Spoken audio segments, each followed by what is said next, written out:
Free of cost कुंडली विश्लेषण में आपका बहुत बहुत स्वागत है।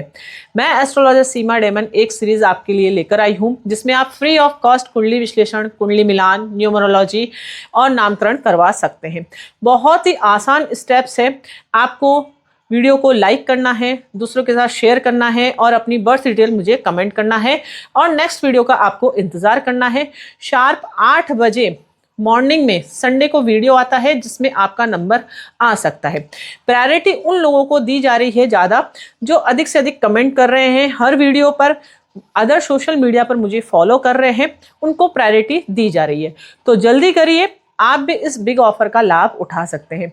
चलिए आइए जान लेते हैं किस किस का कुंडली विश्लेषण आज बिल्कुल फ्री ऑफ कॉस्ट हो रहा है। तो जूही जी, आपका बहुत बहुत बधाई हो, आपका फ्री ऑफ कॉस्ट कुंडली विश्लेषण आज यहाँ पर होगा। बहुत सारे जातकों का मेरे पास इंक्वायरी आया है कि मेरा कुंडली मिलान करवा दो या फिर कुंडली विश्लेषण या फिर न्यूमरोलॉजी, तो उन्हीं में से कुछ का सिलेक्शन मैंने आज यहाँ पर करा है।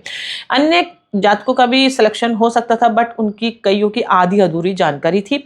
तो जब भी आप मुझे रिक्वेस्ट भेजते हैं अब विश्लेषण के लिए तो मुझे परफेक्ट तरीके से जानकारी दीजिए। जानकारी में आपको मुझे क्या देना है, अपना नाम बताना है, डेट ऑफ बर्थ बताना है, बर्थ का टाइम बताना है, बर्थ का प्लेस बताना है और क्या जानना चाहते हैं। अपने प्रश्न भी ज़रूर करने हैं। 2 से अधिक प्रश्न आप नहीं करें ताकि अन्य का नंबर भी आ सके दोस्तों। तो जूही जी, आपके ग्रहों की स्थिति क्या कहते हैं, चलिए आइए जान लेते हैं। हम यहाँ देखते हैं कि 2 पार्ट्स में मैंने ग्रहों को डिवाइड करा है, पॉजिटिव ग्रह और नेगेटिव ग्रह। पॉजिटिव ग्रह का मतलब है कि जो अच्छे ग्रह हैं आपके जीवन में उनकी दशा अंतरदशा पर आपको शुभ परिणाम प्राप्त होंगे, अर्थात जीवन में सक्सेस प्राप्त होगी। और नेगेटिव दशा का मतलब है जब वह दशा अंतरदशा आपके जीवन में एक्टिव होगी तो लाइफ में स्ट्रगल होगा, अर्थात परेशानियां होगी। जो भी काम आप करना चाहते हैं उसमें उतना 100% बेनिफिट नहीं प्राप्त होगा। अब दशा अंतरदशा नेगेटिव है तो जिस भाव में स्थित है ग्रह उस भाव से रिलेटेड भी रिजल्ट नेगेटिव मिलेंगे, जिस भाव के वह मालिक है उस भाव से रिलेटेड भी नेगेटिव रिजल्ट मिलेंगे, और ग्रह जिस नक्षत्र में स्थित है वह नक्षत्र का किस भाव का मालिक बनता है तो उससे रिलेटेड भी नेगेटिव रिजल्ट हमको मिलते हैं। तो इस तरीके से एक ग्रह के कारण हमको जीवन में अनगिनत नेगेटिव और पॉजिटिव रिजल्ट मिलते हैं। तो वह सब कुछ हम कुंडली विश्लेषण के माध्यम से ही जान सकते हैं। और गोचर में ग्रहों की स्थिति क्या कहती है उस समय तो वह विश्लेषण करके पूरा बताया जाता है। तो यहाँ हम देख लेते हैं मकर लग्न की इनकी कुंडली बनती है। क्यों? क्योंकि इनके 10 नंबर से यहाँ पर कुंडली शुरू हुई है। आपकी कुंडली जिस नंबर से शुरू होगी उस लग्न की कुंडली आपकी बनेगी। तो इस मकर लग्न की कुंडली बनी है तो इसका राशि स्वामी शनिदेव बनता है और इनकी चंद्र राशि भी मकर राशि बनती है क्योंकि चंद्रमा भी 10 नंबर राशि में ही स्थित है। तो इनकी कुंडली के अकॉर्डिंग हमको शनिदेव की स्थिति को चेक करना है कि शनिदेव कुंडली में कहाँ पर स्थित है। आपका जो लग्न भाव का स्वामी है वह पूरा कुंडली का होल सोल मालिक है। मालिक मतलब इस कुंडली का मुखिया है वह। यदि आपकी कुंडली में मुखिया अच्छा हो गया, यदि आपकी कुंडली में लग्न स्ट्रांग हो गया तो आपकी कुंडली स्ट्रांग बन जाती है। कुंडली में यदि राजयोग बहुत अधिक अच्छे बन रहे हैं तो ग्रहों का सपोर्ट आपको लाइफ में प्राप्त होगा। अब कुंडली जितनी अधिक कमजोर होती चली जाएगी लाइफ में परेशानियां दिक्कतें उतनी अधिक बढ़ती चली जाएगी। तो लग्न भाव का स्वामी शनिदेव यहाँ पर हम देख रहे हैं तीसरे हाउस में स्थित है। तो तीसरे हाउस में स्थित होने के कारण क्या हो गया, जीवन में संघर्ष, मेहनत, परेशानी अधिक हो गई है। और केतु के साथ युति होने के कारण एक विरक्ति भी लाइफ में उत्पन्न हो गई है, अर्थात इनको जीवन में शांति नहीं प्राप्त होती है। अच्छे लोग इनसे कनेक्ट नहीं होते हैं। जीवन में जब भी ये कोई भी नॉलेज लेने के लिए या ज्ञान लेने के लिए आगे बढ़ते हैं तो अच्छे मेंटोर भी इनको नहीं मिलते हैं। क्यों? क्योंकि गुरु भी कुंडली में नीच राशि में स्थित हो गया है। गुरु हमारी कुंडली में ज्ञान का कारक ग्रह हम मानते हैं। गुरु हमारे 5 तत्वों का कारक ग्रह भी मानते हैं। संतान का कारक है, शिक्षा का कारक ग्रह है, भाग्य का कारक ग्रह है यह। और गुरु हमारी कुंडली में हमारी शादी होने के लिए भी बहुत अधिक इम्पोर्टेंट रोल प्ले करता है। अब गुरु ही कुंडली में नीच राशि में स्थित हो गया है तो शादी होने में भी प्रॉब्लम होती है। इसीलिए इनका प्रश्न यही था कि शादी से रिलेटेड भी प्रश्न था। तो अब हम यहाँ देख रहे हैं गुरु इनकी कुंडली में नेगेटिव हो गया। अब गुरु जब गल की कुंडली है तो गल की कुंडली में गुरु जो है हमारे पति का कारक ग्रह भी मानते हैं। तो होने वाले हस्बैंड से रिलेटेड भी फिर प्रॉब्लम हमको फेस करनी नहीं पड़ सकती है। और गुरु की दृष्टि की बात करें तो गुरु की सीधी सीधी 7th दृष्टि यहाँ पर 7th हाउस में भी पड़ रही है, इस जिसके कारण मैरिज लाइफ से भी हमको परेशानियों का सामना करना पड़ सकता है जब शादी होगी। इसलिए कुछ प्रिकॉशन हमको ज़रूर लेने हैं जब भी हम शादी करें, तो वह मैं पूरा डिटेल इनको बता दूंगी। अब इनकी कुंडली में क्या है कि जब गुरु नीच राशि में स्थित हो गए तो जिस भाव का वह मालिक है उस भाव से भी रिलेटेड हमको अच्छे रिजल्ट नहीं मिलते हैं। हम यहाँ देख रहे हैं गुरु ऑलरेडी नेगेटिव भाव का मालिक है, 12वें भाव का मालिक है, 3रे भाव का मालिक है जो कि लग्न में स्थित है, जिसके कारण क्या होता है जीवन में अननेसेसरी की परेशानियां लाइफ में उत्पन्न होती हैं, अननेसेसरी के खर्चे लाइफ में उत्पन्न होते हैं, भाग दौड़ जीवन में अनावश्यक होती है। अर्थात एक तो होता है जीवन में हम मेहनत कर रहे हैं वह अच्छा फल हमको देती है, एक होता है कि हम मेहनत कर रहे हैं लेकिन फिर भी हमको जीवन में अच्छे रिजल्ट नहीं मिल रहे हैं, तो जीवन में फिर क्या होता है इंसान मायूस हो जाता है, इंसान परेशान होता है। तो वही स्थिति इनकी लाइफ में बनती है। चंद्रमा के साथ युति होने के कारण मानसिक तनाव का सामना भी इनको बहुत अधिक करना पड़ता है। अब यहाँ पर हम देख रहे हैं कि गुरु और चंद्र की युति से आप बोलेंगे कि गज केसरी राजयोग कुंडली में बन रहा है। कई आपने वीडियो में देखा होगा जब गुरु और चंद्र की युति होती है तो गज केसरी राजयोग के नाम से उसको बताया जाता है। अब आप बोलेंगे कि भाई गज केसरी राजयोग बन रहा है तो फिर तो आप नेगेटिव बोल रहे हैं, लेकिन आपको यह भी चेक करना है कि जब भी कोई राजयोग बनता है कुंडली में तो वह जो ग्रह से बन रहा है वह ग्रह किस भाव के मालिक है, कौन सी राशि में स्थित है। यदि दोनों ग्रह पॉजिटिव होंगे और डिग्री वाइज मजबूत होंगे तभी उस राजयोग का फल हमको 100% प्राप्त होगा, अन्यथा उस राजयोग का फल हमको नहीं प्राप्त होता है। अब यहाँ हम देख रहे हैं कि गुरु भी कुंडली में नेगेटिव हो गया, क्यों? क्योंकि वो नीच राशि में स्थित है। चंद्रमा भी कुंडली में नेगेटिव है, क्यों? क्योंकि वो 7th हाउस का मालिक है, अर्थात लग्न का वह शत्रु है, इसलिए वह नेगेटिव ग्रहों की श्रेणी में आएगा। तो गुरु और चंद्र की युति से जो राजयोग हम सोच रहे हैं वह राजयोग नहीं बन रहा है। इवन गुरु और चंद्र दोनों मिलकर नेगेटिव परिणाम इनको जीवन में दे रहे हैं। अच्छी शिक्षा, अच्छा ज्ञान, अच्छे मेंटोर इनको नहीं प्राप्त हो रहे हैं। अब जब भी कोई ग्रह हमारी कुंडली में नीच राशि में स्थित होता है तो उस हाउस से रिलेटेड हमको जीवन में सर्वाइव करना पड़ता है, अर्थात हमारी पर्सनैलिटी को एनहांस करने के लिए इनको बहुत अधिक सर्वाइव करना पड़ेगा, अर्थात जीवन में एक मुकाम बनाने के लिए इनको बहुत मेहनत करना पड़ेगा। शनि भी मेहनत के हाउस में चल गया है। अब यदि ये आलस्य करते हैं, काम को यदि टालते हैं, क्यों? क्योंकि वह तो ऐसे शनिदेव है, आलस्य के कारक ग्रह हैं और 3रे हाउस में स्थित हो गए, तो वह तो मेहनती आपको कर रहे हैं, लेकिन फिर भी यदि आप नहीं करेंगे तो जीवन में और ज़्यादा फिर परेशानियों का सामना करना पड़ेगा। कुंडली भी बोल रही है कि डबल मेहनत करना है तब रिजल्ट मिलेंगे। अब यदि आप बिल्कुल नॉर्मलाइज मतलब जीवन में हम बोले कि ज़्यादा मेहनत नहीं कर रहे हैं और आप चाह रहे हैं कि अच्छे फल मिल जाए, तो वह तो बहुत बहुत मुश्किल है। क्यों? क्योंकि ग्रहों का सहयोग हमको नहीं मिल रहा है।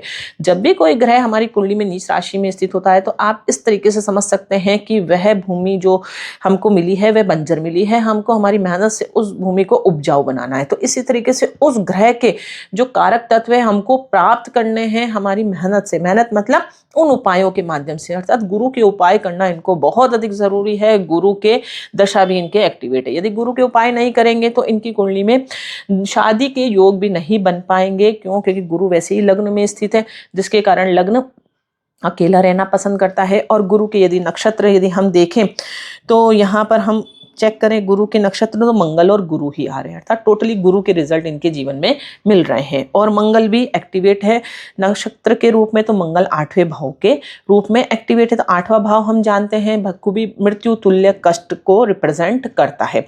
तो जीवन में अननेसेसरी की प्रॉब्लम लाइफ में क्रिएट हो रही है। इस समय हमारे को हेल्थ का भी विशेष रूप से ध्यान रखना है, क्योंकि 8वां हाउस हमको लंबी प्रॉब्लम भी दे देता है।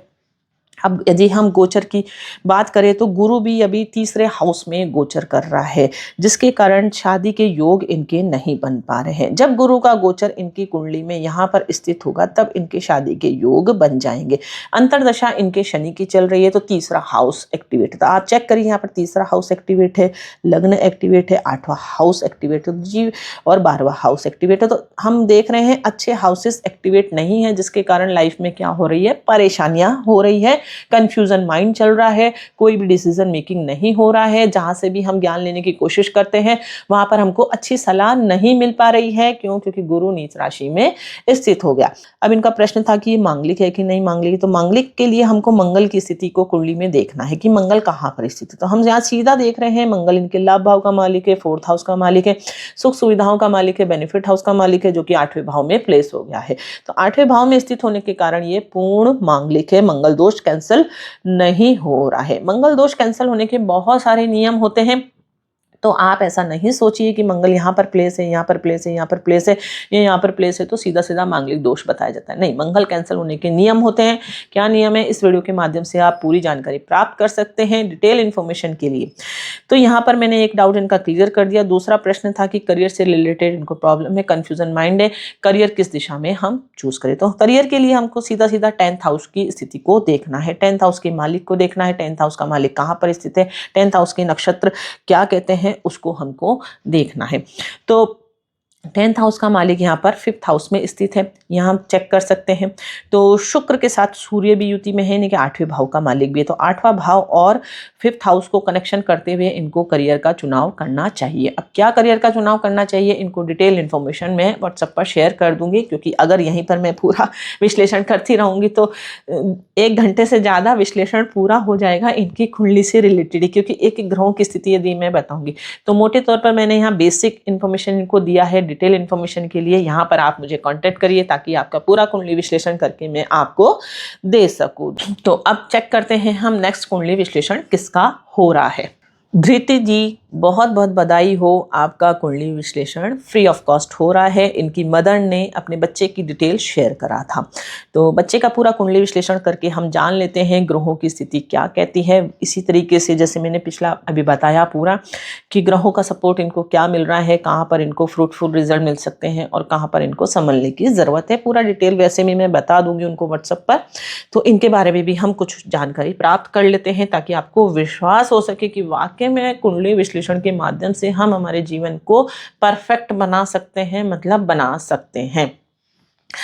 तो कुंडली में सबसे पहले इनका हम देख लेते हैं 6 नंबर से कुंडली बनती है। जैसे वहाँ पर 10 नंबर से बनी थी वैसे 6 नंबर से। 6 नंबर मतलब कन्या राशि। कन्या राशि का राशि स्वामी कौन होता है, बुध ग्रह।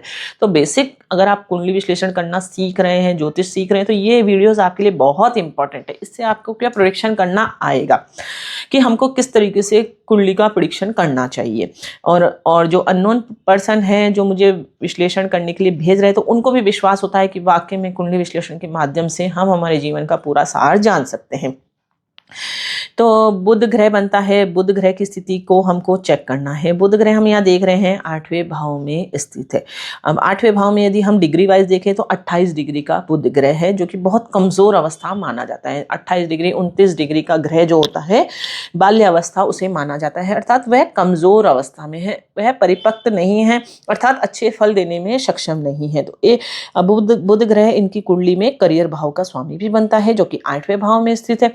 तो 8वें भाव से जुड़ना हमको हमारी लाइफ में बहुत अधिक जरूरी है। उससे रिलेटेड यदि हम वर्क करेंगे तो हमको जीवन में 100% सक्सेस मिलेगा। यदि 8वें भाव से रिलेटेड हम कोई वर्क नहीं करेंगे तो जीवन में फिर हमको सरवाइव करना पड़ जाएगा। इसलिए कुंडली के माध्यम से यह प्रेडिक्शन निकल कर आता है। अब लग्न भाव का स्वामी ही बनता है बुध, जो कि कुंडली में लग्न दोष को रिप्रेजेंट करता है। लग्न दोष मतलब आपका शरीर क्या हो गया, कमजोर हो गया, 8वें भाव में बैठ गया, तो मृत्यु तुल्य कष्ट लाइफ में प्राप्त होंगे। जो भी प्रॉब्लम होगी वो लंबी चलेगी, ये लंबी प्रॉब्लम का घर भी है। तो हमको स्वास्थ्य का विशेष रूप से ध्यान रखना है। अभी ये 2021 का इनका जन्म है, यानी कि बच्चे हैं। तो बच्चे हैं तो इनको जैसे स्किन से संबंधित प्रॉब्लम क्रिएट हो सकती है, प्राइवेट पार्ट से संबंधित प्रॉब्लम क्रिएट हो सकती है दशा अंतरदशा पर। ऐसे नहीं कि ऑलमोस्ट, लेकिन बड़े होंगे जैसे जैसे इनको स्किन की प्रॉब्लम क्रिएट हो सकती है। दांतों से संबंधित प्रॉब्लम भी इनको क्रिएट हो सकती है। क्यों? क्योंकि सेकंड हाउस का मालिक शुक्र बनता है, जो कि वह भी 8वें भाव में स्थित है। और सूर्य यानी कि इनकी कुंडली में 12वें भाव का मालिक सूर्य भी यहाँ पर स्थित है। तो 8वां भाव स्ट्रांगली कुंडली में एक्टिवेट है। क्यों? क्योंकि 3 ग्रह यहाँ पर स्थित हो गए। तो बार बार जब दशा अंतरदशा आएगी या नक्षत्रों के रूप में कोई भी ग्रह एक्टिव होता है तो 8वां हाउस बार बार इनकी लाइफ में ट्रिगर करेगा।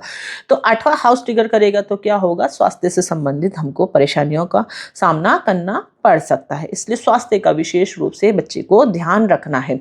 हम कई बार देखते हैं कि कई बच्चे एक जैसा खाना खाते हैं, लेकिन कई बार बीमार हर कोई नहीं पड़ता है। उसके पीछे का रीजन यही है कि जिन जातकों की कुंडली में लग्न दोष होता है, लग्न दोष सिंपल एक नाम रिप्रेजेंट हो रहा है। अभी लग्न दोष है तो हमको हेल्थ के रिगार्डिंग बहुत अधिक सजस्ट रहना है, हमको प्रिकॉशन लेते हुए चलना है, हमारा हेल्दी डाइट रखना है और दशा का ध्यान रखना है, कौन सी दशा पर क्या करना है ताकि हम हेल्थ से बिल्कुल प्रोटेक्शन जोन में रहें।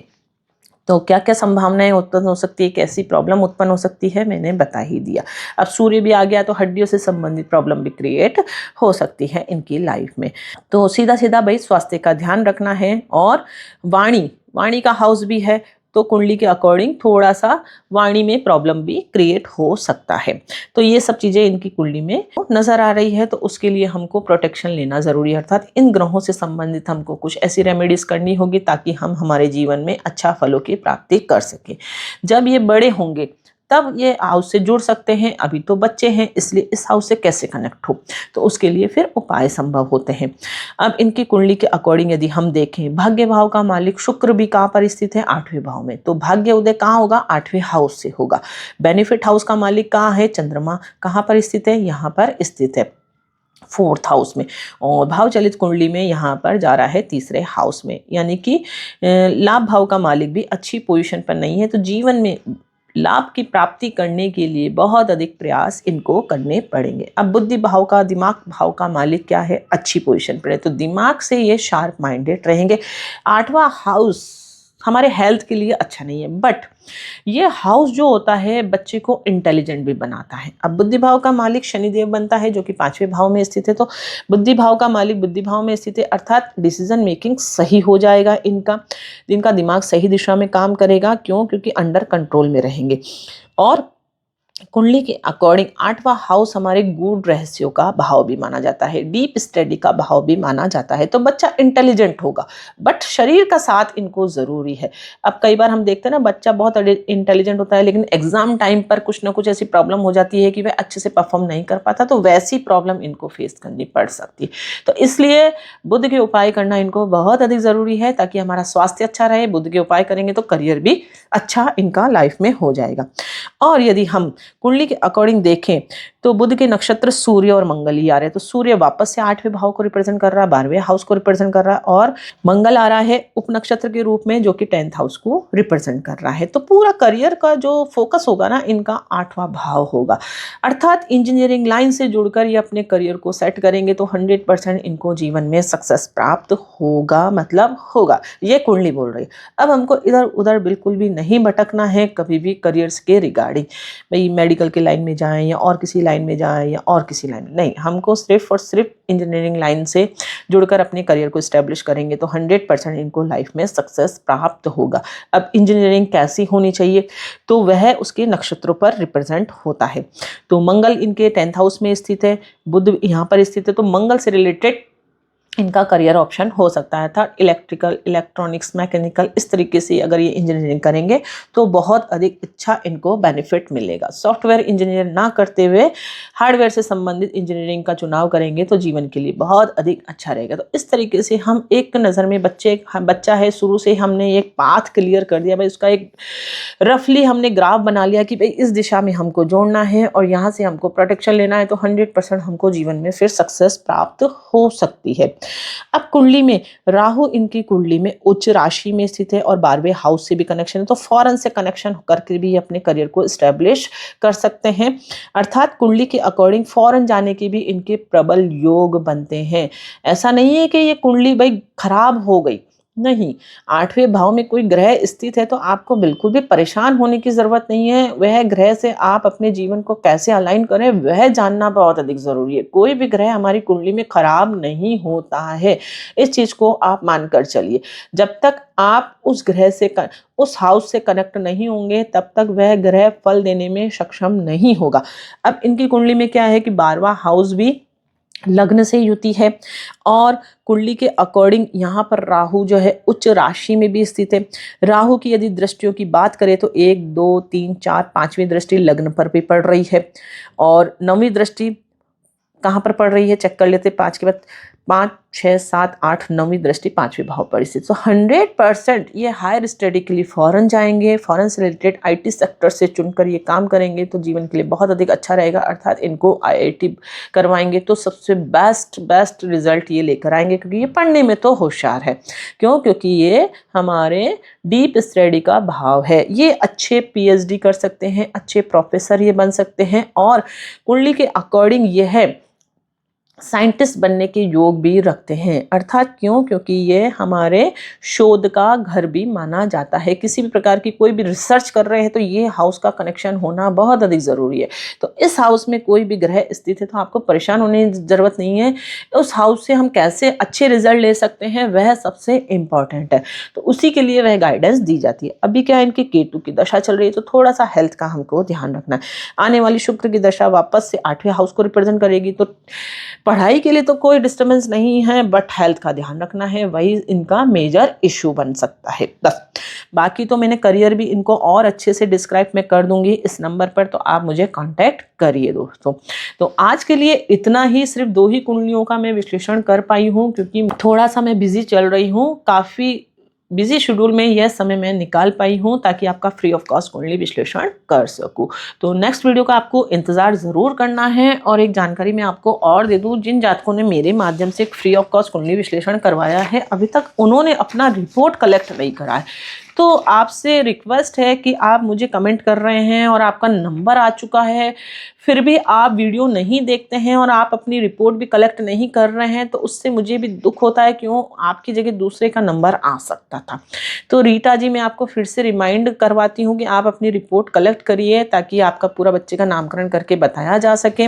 और प्रमोद जी ने भी अपनी रिपोर्ट अभी तक कलेक्ट नहीं करा है, तो प्रमोद जी भी आप अपनी रिपोर्ट कलेक्ट करिए। यह कमेंट तो बहुत सारे कर देते, तो मुझे लगता है कि उनका काफ़ी रिक्वेस्ट आ रहा है तो इनका नंबर ले लेना चाहिए, बट फिर वो नेक्स्ट वीडियो नहीं देखते हैं तो फिर उनको पता भी नहीं चलता है कि भाई हमारा नंबर आया कि नहीं आया। तो जब भी आप इस तरीके से कोई इंक्वायरी कर रहे हैं तो नेक्स्ट वीडियो का इंतज़ार आपको ज़रूर करना है ताकि आप जान सके कि आप वाकई में आपका नंबर आया है कि नहीं आया।